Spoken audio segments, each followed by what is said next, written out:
Assalamualaikum warahmatullahi wabarakatuh. Halo, saya Hera Dan saya Skar. kami dari Paselian. Wah, tinggal beberapa hari saja nih kita akan memperingati Isra Mi'raj Nabi Muhammad SAW. Benar banget, Isra menunjukkan peristiwa di mana Nabi Muhammad SAW pergi ke langit ketujuh hanya dalam satu malam, dan saat itu juga Nabi Muhammad mendapatkan perintah untuk sholat kan? Yap, Allah Subhanahu wa Ta'ala mengutus Rasulullah untuk menyempurnakan akhlak hambanya. Maka dari itu, dalam berperilaku, bermasyarakat, dan juga beragama, kita sangat perlu untuk memperhatikan adab dan akhlak kita. Namun sebenarnya adab itu apa sih?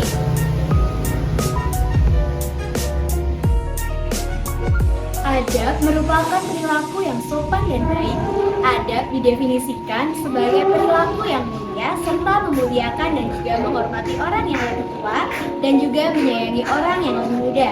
Nah, adab ini biasanya berkaitan dengan akal loh, sebab akal yang baik dapat menunjukkan adab yang baik pula pada seseorang. Nah, ternyata adab dan akhlak yang baik itu sangat penting loh teman-teman. Karena dengan adab dan akhlak yang baik bisa menjadikan kita sebagai orang muslim dengan karakter yang baik pula. Selain itu, bisa menjadikan syafaat bagi kita dan orang tua kita di akhirat kelak.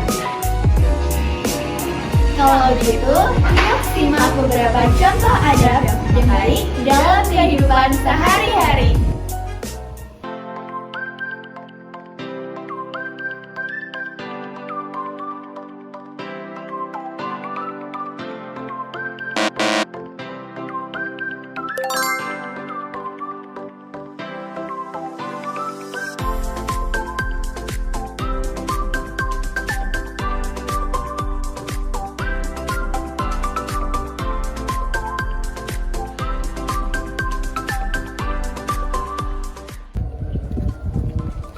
Selain contoh adab-adab tadi, masih juga ada adab yang lain loh.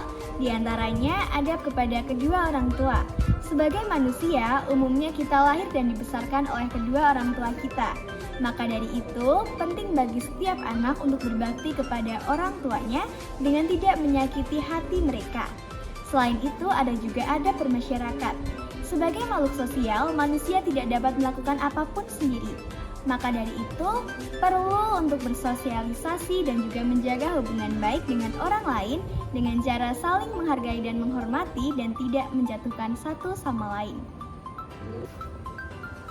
Nah, tadi itu hanya beberapa contoh dalam kehidupan sehari-hari kita saja. Selain itu, dahulu Rasulullah juga sudah mencontohkan perilaku-perilaku yang baik pula, sebab beliaulah sebaik-baiknya teladan bagi kehidupan kita.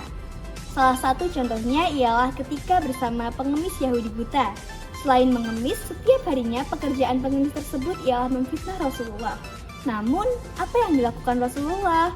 Rasulullah tidak membalasnya dengan keburukan, melainkan setiap harinya Rasulullah menyuapi pengemis tersebut makanan tanpa memarahinya sedikit pun. Hingga pada akhirnya, setelah pengemis tersebut tahu apa yang dilakukan Rasulullah selama ini, ia menyesal dan mencoba untuk memperbaiki akhlaknya. Nah, dari kutipan cerita tadi, kita bisa mengambil amanat, yaitu kita tidak boleh membalas keburukan orang lain terhadap kita dengan keburukan juga, tetapi kita harus membalasnya dengan perbuatan yang lebih baik, karena diharapkan perilaku orang tersebut menjadi lebih baik kembali.